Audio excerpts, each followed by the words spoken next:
ফিরে এলাম এক ছোট্ট বিজ্ঞাপন বিরতি নিয়ে। আমি সময় স্বাগত জানাই সংবাদ এখনে।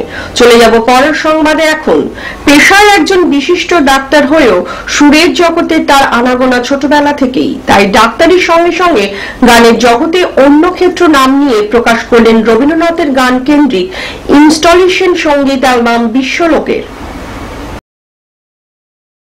কলকাতার প্রেস ক্লাবের ডক্টর ক্ষেত্রমাধব দাস তার এই বিশ্বলোকের গানের অ্যালবামটি প্রকাশ করেন বেশ কয়েকজন গুণী মানুষের উপস্থিতিতে।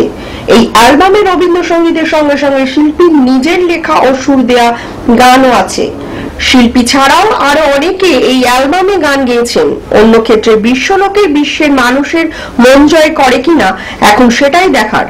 একই সঙ্গে ভারতীয় ক্লাসিক্যাল মিউজিকের সঙ্গে খুব ভালো যেতে পারে, যে কারণে আমি এই দুটোকে ব্যবহার করেছি। নাই রসনাই এই গানটা দুঃখের ব্যাপার আছে, মানে রসনাই সেই রসকসীন ব্যাপারটা তো আছেই, কিন্তু তার সঙ্গে একটা ইনহারেন্ট কনফ্রন্টেশনের ব্যাপার আছে, চ্যালেঞ্জের ব্যাপার আছে, এবং গ্রীষ্মের এই শুষ্কতাকে বোঝানোর জন্য একটা ড্রাই র্যাপ ব্যবহার করেছি।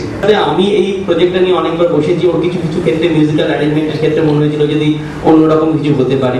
ক্ষেত্রমাধব দাস আমার প্রিয় ভাই, তার সঙ্গে অঞ্জন দত্ত, তিনিও তখন নতুন গায়ক, এবং চন্দ্রবিন্দু জ্ঞান মঞ্চে যে অনুষ্ঠানটা করেছিল, আমি রাস্তায় রাত জেগে তার